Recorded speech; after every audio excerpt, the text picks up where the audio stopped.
Hello friends, this video on metals and non-metals part 4 is brought to you by examfear.com. No more fear from exam. So the next property of metal is ductility. Now it is also a little similar to malleability, but in this case it is the ability of metals to be drawn into thin wires. Now when we talk about malleability, we were talking about thin sheets like the aluminium sheet. But when we say wires, it is like you can say the wires for your electricity conduction, the copper wires. So that means it is made up of copper. So the copper has been drawn into thin wires. So that property of copper is called ductility. So you would have seen copper wires, aluminium wires, in fact gold, silver, all of them can be drawn into thin wires.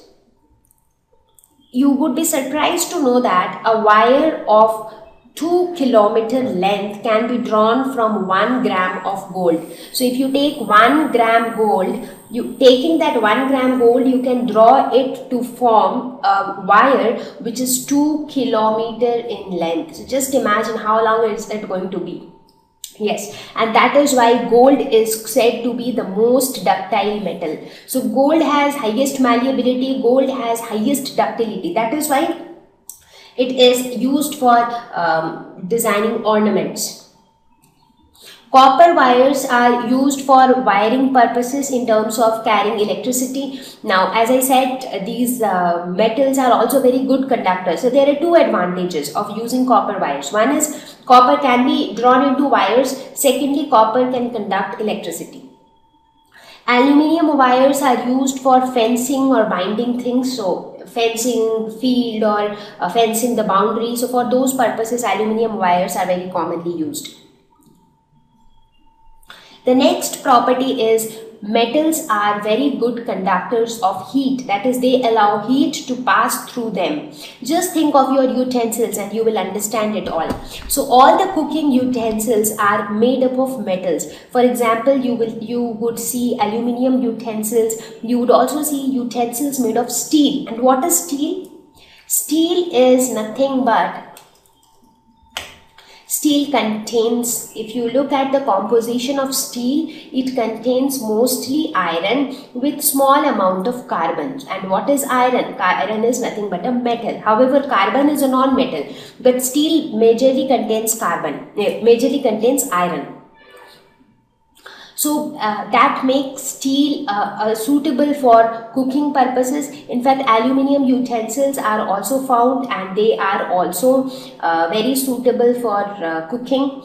The non-stick utensils which you see these days, non-stick fry pan and non-stick bowl and etc. So these non-stick utensils are also made up of metal. It is just that they have a Teflon coating on their top, but otherwise they are also made up of metals.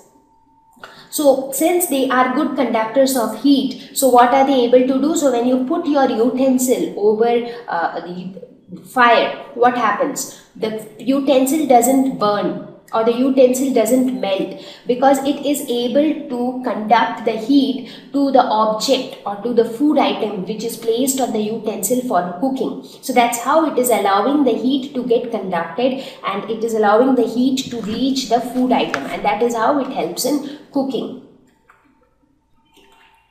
The next property is high melting point. Metals also have very high melting and boiling points, and that is why even when they are heated, they do not melt easily or they do not start boiling. So that is also one advantage why metal utensils are used for cooking. So the same thing here also. Now when you want to prepare food, so you keep the food items, maybe vegetables and everything, in the utensil and you put it on fire.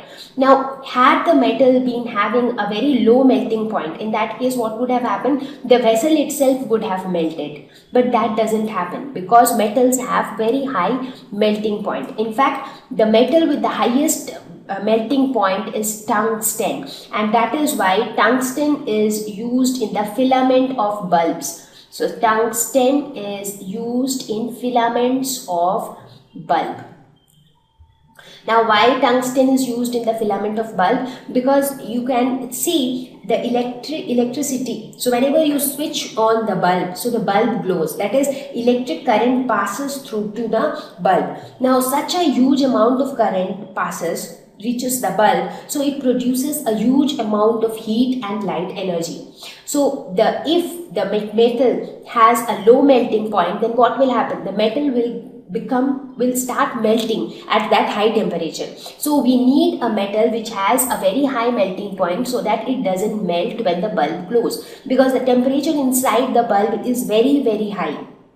So that is the purpose why tungsten has been chosen to make the filament of bulb. Sodium and potassium, on the other hand, have very low melting point, so they should never be used in such kind of things, because they start to melt very easily. So as soon as you heat them even little, heating them a little bit will make them a lot reactive. That is why sodium, even if you bring fire near sodium or you keep it at a little high temperature, there are chances that sodium might catch fire.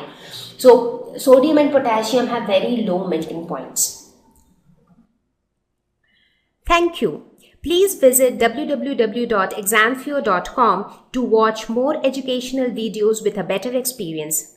Please do not forget to like and subscribe to our YouTube channel for latest updates. Thank you once again.